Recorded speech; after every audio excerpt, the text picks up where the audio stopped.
யாருன்னா ஜடாயு கழுகரசன். அந்த ஜடாயுவை தூக்கி மடியில் வச்சுட்டு ராமபிரான் உங்களுக்கு என்ன நடந்தது, யார் இப்படி பண்ணினான் அப்படின்ன உடனே அவர் சொல்றாராம்.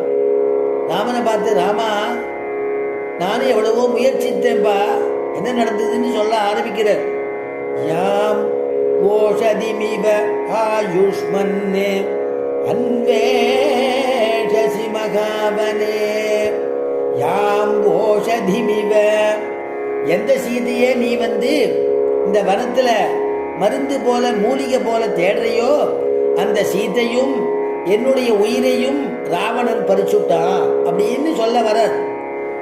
ஆனா யாம் ஓஷதிமிவ, எந்த சீதைய நீ மருந்து மூலிகை போல தேடுறையோன்னு உடனே சீதைக்கு ஏதோ நடந்துடுத்தோ அப்படின்னு ராமன் உயிரை விட்டுட போறானேங்கிறதுக்காக ஆயுஷ்மன் மங்களாசாசனம் பண்றாராம். ஆயுஷ்மான் பவன்னு சொல்றோம் இல்லையா, நீ தீர்க்காயுஷா இருக்கணும் அப்படின்னு தைரியம் கொடுக்கிறாராம், ஆசீர்வாதம் பண்றாராம். ஏன்னா திணைத்தனையும் திருமகளை விடாத பெருமாள் கண நேரம் கூட தாயாரை விட்டு பிரிஞ்சு இருக்க மாட்டாரு. அதனால ஆயுஷ்மன்னே அன்வேஷசி மகாவனே சா தேவி மமச்ச பிராணா ராவணேனோ பயம் ஹிருதம். அதனால என்னையும் என்னுடைய சீதையையும் என்னுடைய ஜீவனையும் உயிரையும் பறிச்சது ராவணன் அப்படின்னு சொல்ல, எவ்வளவோ முயற்சித்து பார்த்தேன், முடியலப்பா.